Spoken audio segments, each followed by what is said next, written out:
एक बार जहरीली शराब तब सुर्खियों में आई थी जब सोनीपत में जहरीली शराब पीने से एक के बाद एक 29 लोग काल का ग्रास बने थे।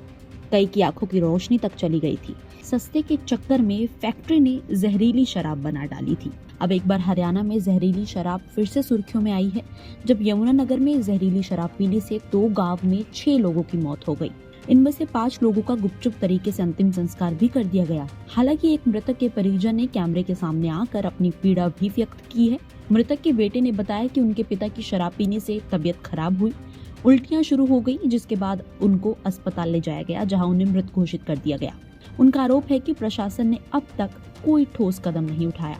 डैडी जी है मेरे, सुरेंद्र पाल नाम है उनका, ठीक है। और उनकी ड्रिंक के कारण मौत हुई है।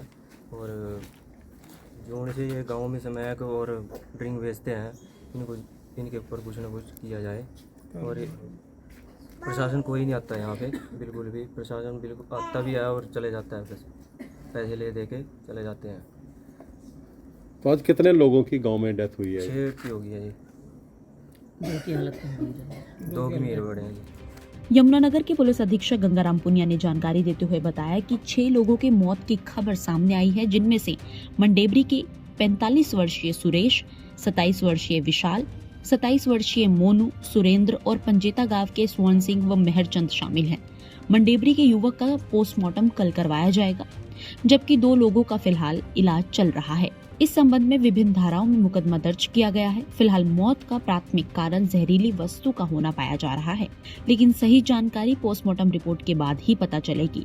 कारण जानने के लिए गांव में टीम भेजकर जांच करवाई जा रही है। एसपी ने ये भी बताया कि कुछ आरोपियों की पहचान हुई है और कुछ को हिरासत में लिया गया है। छापेमारी लगातार की जा रही है। देखिए, आज दोपहर बाद में हमें एक गाबा हॉस्पिटल से इन्फॉर्मेशन प्राप्त हुई थी कि एक व्यक्ति की मृत्यु हो गई है, और जो प्रथम दृष्टया शराब पीने की वजह से संदिग्ध परिस्थिति में मृत्यु हुई है। इस सूचना पर टीम वहां पर पहुंची थी और वहां पर कंसर्न डॉक्टर से भी बात हुई और परिजनों से भी बात हुई। मामले को हमने संदिग्ध मानते हुए परिजनों के जो एक इंजर्ड व्यक्ति था प्रिंस, उसके बयान पे हमने आईपीसी की धारा 302, 328, 120 बी और एक्साइज एक्ट की धारा 72(1) के तहत मामला दर्ज कर लिया है।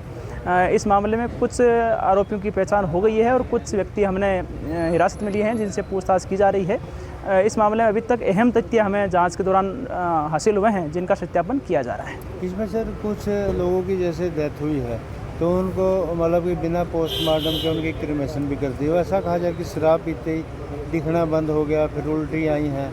और ऐसे ही 2 आदमी अभी भी जो है, एक तो मुलाना में और गाबा में अभी भी एडमिट हैं, और 5 का संस्कार कर दिया सर। देखिए, अभी तक जो हमें सूचना मिली थी उसके अनुसार एक व्यक्ति जिसकी अस्पताल में मृत्यु हुई है, उनका कल अंतिम संस्कार पोस्टमार्टम किया जाएगा।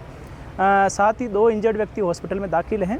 इसके अलावा गांव में कुछ और व्यक्तियों की जो 5 संख्या बताई जा रही है, उनकी भी संदिग्ध परिस्थिति में मृत्यु हुई है, लेकिन इनका ना पुलिस को सूचना दी गई और ना ही पोस्टमार्टम करवाया गया था।